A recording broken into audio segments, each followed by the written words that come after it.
Boy, I always sleep like a rock on these flights. I hate to wake him, but it'd be a shame if Sam slept through all the fireworks. Tick, tick, tick. Rise and shine, Sam! Time to greet the nuclear dawn! How do you feel? Not so good. My head's still throbbing from the beating I took last night. Sorry, it's best never to wake me while I'm dreaming about the cactus people. The details of our capture are still kind of foggy. But, as I recall, we were harshly roused in the pre-dawn hours by a band of faceless no-goods who dragged us off into the night. Imagine my dashed hopes when I realized this was no alien abduction. Unless I'm miserably inept at reading the signs, this 5-megaton nuclear cherry bomb we're lashed to is about to play the lead role in the story of our grisly demise. That is correct, freelance police. Allow me to introduce the proud authors of this satisfying drama. The Mad Thespian, the Uglion High Ruler, Herzog, Deadly Dangly Beaver, Lactose the Intolerant.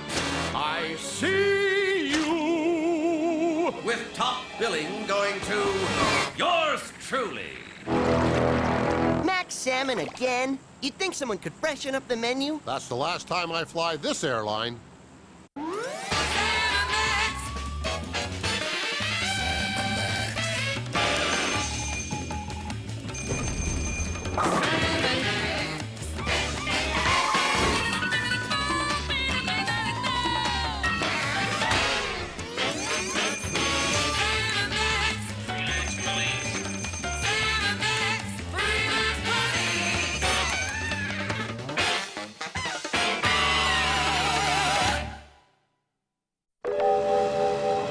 Freelance police, we stand before you as the greatest collection of criminal minds the world has ever known. Guess he hasn't seen the ones at the Smithsonian. Al Capone's looks like a boiled cabbage. For years, we have endured your sophomoric shenanigans and breezy interference in our affairs. And for that reason, we have banded together to make certain that this will be your final episode. Gee, that's kind of flattering when you think about it. 6 criminal kingpins getting together in their free time to plot against little old us. Trading recipes for doom and staying current with the latest methods of torture. Sort of like a malignant quilting bee. I'd say we got ourselves a glut of felonious masterminds here. You're right, Sam. Let's thin him out a little. Bye-bye, see ya! Thank you. Come again. Please don't spoil this for me. But we were just getting started. Want to see us turn Pinocchio into a real boy? You are to be flown to a remote location and dropped from a dizzying height into an active volcano, at which point the nuclear device you are secured to will explode, setting off a volcanic eruption such as the world has never known, in which you will surely perish. That could hurt. Any chance of us using the stunt doubles for that? Normally I'd say yes, but it's now way past their bedtime and their school tomorrow. And now it's time for us to say goodbye, freelance police. We will take our leave of you now, so that you might spend these last few hours together. In other words, we won't tie you up any longer. That's just so unprofessional. What, leaving us unattended without even a guard to put the boots to? No, laughing at your own material.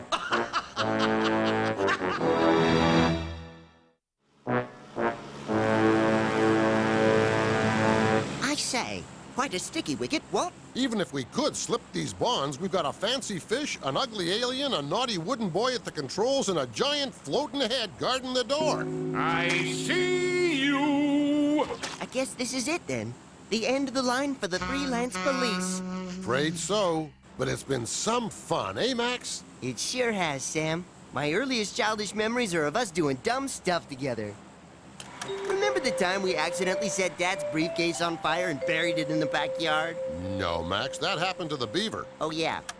Remember the time we accidentally set Dad's beaver on fire and buried it in the backyard? Good times.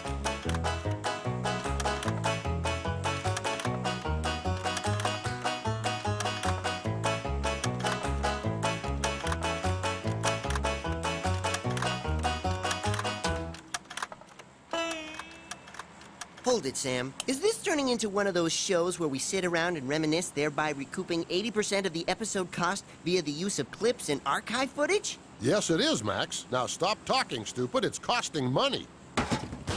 Not long after that, we tackled our first real case together. An amusing bit of high school drama we like to call Organisms Made Easy.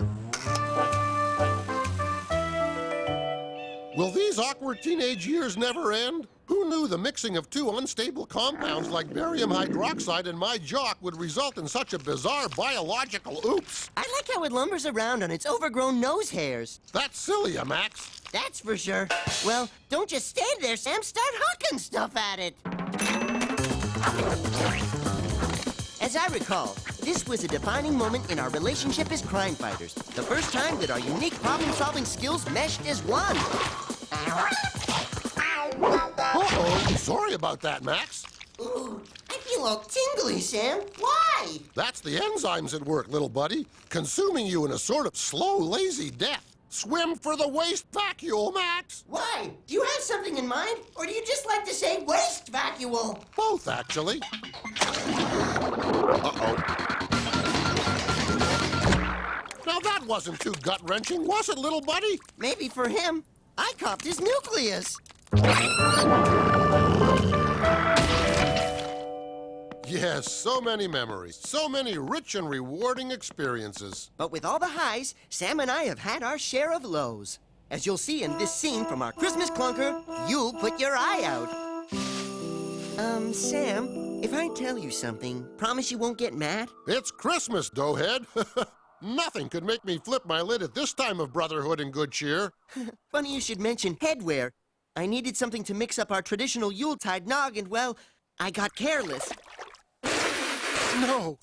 No! No! Max had violated a cherished family heirloom, defiled the memory of my howling Grandpa Leo who bought it in the big one. I thought he bought it at Walmart. Wait, Sam! It was an honest mistake! His slapdash treatment of Granddad's unwashed helmet was unforgivable. The freelance police were no more. I thought it was old clotted nutmeg in there! Honest Sam! Sam!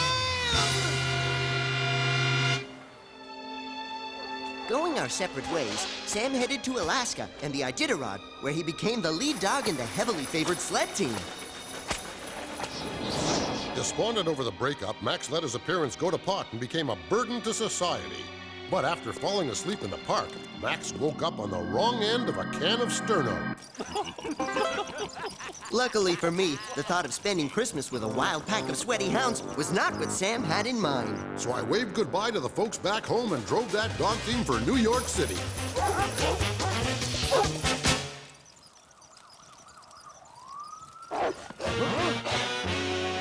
You okay, little pal? Sound as a pound, Sam.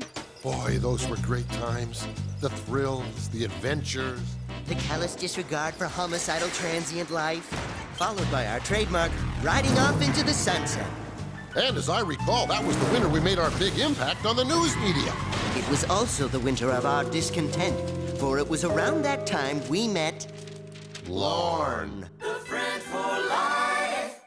Oh, by gosh, by golly, it's them! Sam and Max, the freelance police, in the flesh, in person, unconscious.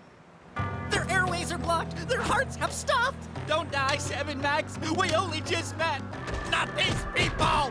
Not these people! I'm your biggest fan!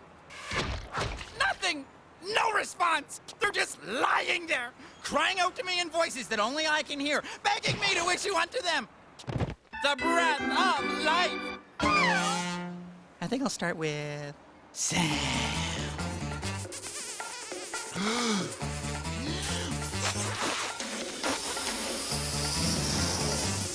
Success! I've done it! I've saved the lives of Sam and Max! From this day forward, we are joined! You as the wise and wily freelance police, and me, Lorne, as your most faithful friend for life! Lorne was better than his word.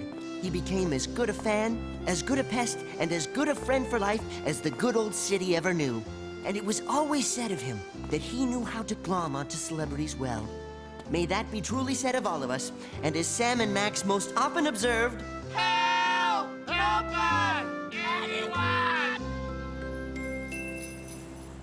Max, when I think back on that, I thank my lucky stars that Lauren isn't around to save us this time. I hear you, Sam. If we have to kick, at least let us kick in peace. You see? I told you I heard narration in here. They've wriggled loose, you fools.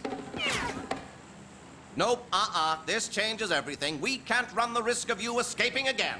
I put it to the group that we dispense with Sam and Max right here and now. All in favor? Aye. All opposed? Nay. The ayes have it. I was kind of counting on your vote back there, Max. Sorry, Sam. I'd rather not get involved. Throw them out!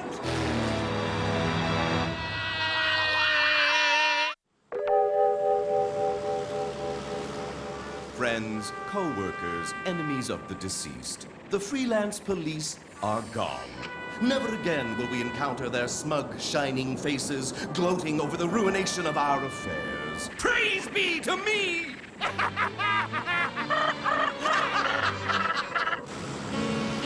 Good thing we plowed headlong into Lactose's soft, mealy head, Max. I'm so grateful, I almost feel bad about doing this. So long, Blue Boy! You know, Max, all these high-flying hijinks reminds me of the time we were escorting international hitman Carlos the Wacko from Lisbon to New York. Watch the monitors.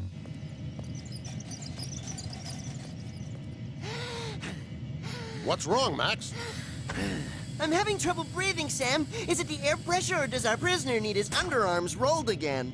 Actually, it's me. I guess my stomach can't handle a hodgepodge of salted nuts, acidic complementary juices, and runny wax-encased cheeses of the world the way it used to. Some flat ginger ale ought to fix you up. Hand me the glass cutter. I'm cracking a window. Okay, but I'd rethink this, little pal. Unless you want to get sucked out into the screaming blue yonder howling like a just-spanked newborn. Anything to end this flight. I can't seem to hail the Bonnie Stewart lass. She's probably busy pumicing the corns off elitist travelers up in first class. Stop! I'd kiss my sister for a good pumicing.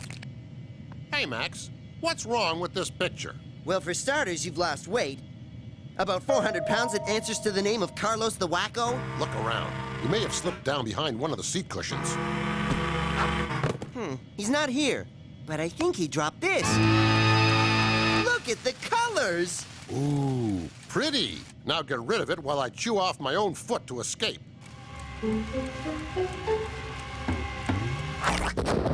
Hey, no plane rocking explosion? How'd you manage that, little buddy? Max?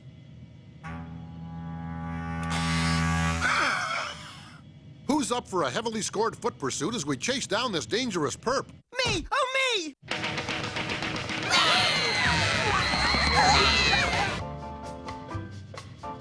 First class is nice. It doesn't smell like bison. And my feet aren't sticking to the floor. I can run like the wind! Freelance police, ma'ams. Just a routine check for an escaped psychopath. Don't get up. Is there any reason this door is locked? It's probably the pantry, Max. The killer always hides in there, armed only with a crazed instinct for survival and a frozen shank of ham to hit you with.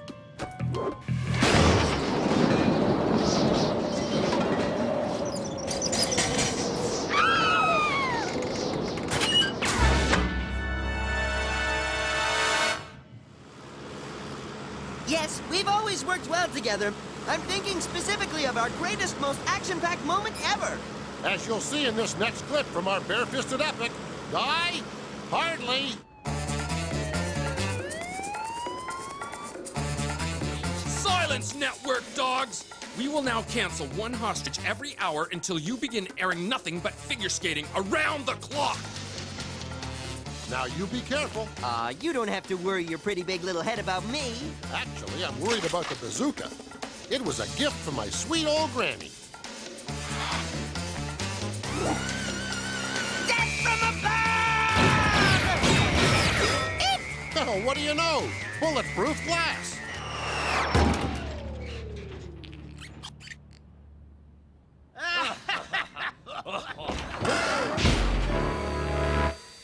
And speaking of network gaffes, remember when we were drawn funny? Homogenized down to a pair of dirt simple cartoon chuckleheads? Lucky for us, it led to the downfall of our ill-conceived primetime sitcom, I Dream of Weenies. In this scene, I try to persuade Scrappy Sam into going into the old Henderson estate, convinced that the rubbery ghost inside is actually Mr. Phipps, the unscrupulous real estate speculator. Go on, Sam. If you do it, I'll give you a Scrappy dog. 2 Scrappy dogs? Yeah.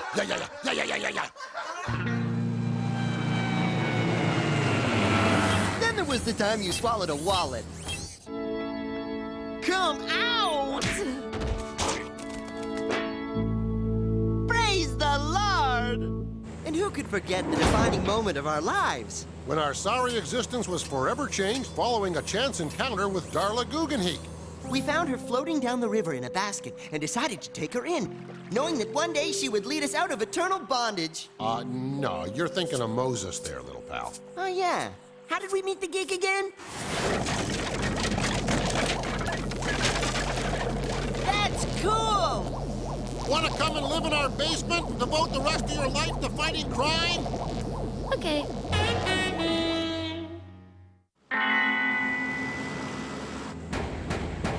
Open this door. I'm warning you. Don't make me use force. Max, if for whatever reason I don't make it, I want you to take care of this. If anything happens, I'll deny I ever knew you. Love, the Commissioner. That's just so him. Yeah. Whenever we were feeling logy, in need of a little subhuman contact, we could always count on that phone to ring.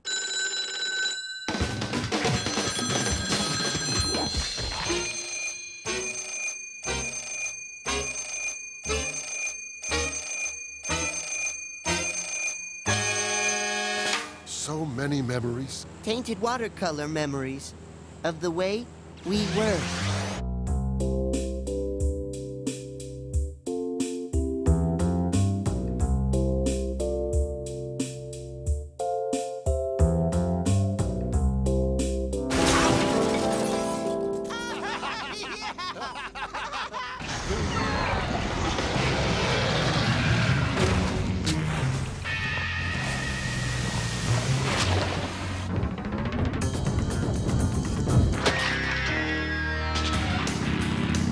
But alas, all good times must come to an end. Uh-oh. Look what the cat coughed up. We really need a bouncer on that door. If you please, raise your hands and step away from the controls. And if we refuse? A convincing argument. I bet he was top dog on the debating team. Yes. Everything is in readiness. We have reached the crucial juncture. Our timing is perfect. Nothing can stop us now. Now what? An unwelcome caller. It never fails. I'd get rid of him quick. This juncture is too crucial to risk being spoiled by canvassers. Although, if it's Girl Guides, I'll take 2 boxes. What is it? Can't you see we're busy? It's the Rubber Pants Commandos. Laying down the law with scalding milk and sweet-smelling concussion bombs. Get in there and fight dirty, you chuckleheads. Blip, returning to base. No, Scabs! You kids go home! You're ruining all that we worked so hard to achieve! Come to Daddy. That's right, you can do it. Come on. Such a big boy.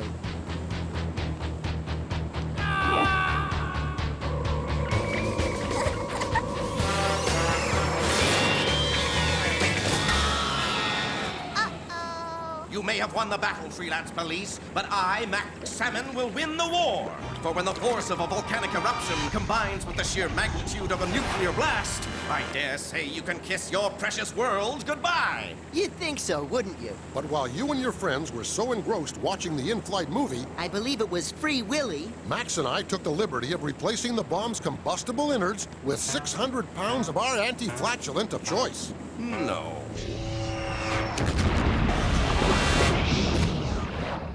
That volcano should be no trouble now, Max. Come, take a look. No. No! No!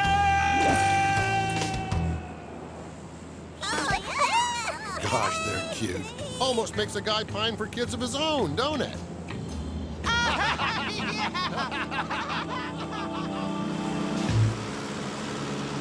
Why so glum, Sam? All in all, it was a great final episode. That's what's eating me up inside, Max. Since we've dispensed with the planet's most hateful villains in one fell swoop, maybe this really is our final kick at the can. Maybe the world is finally as safe can be. Don't worry, Sam. The world is still infested with rotten, despicable evildoers of all shapes and sizes. You just wait and see. That phone is gonna ring. It's gonna. Any second now. Ring!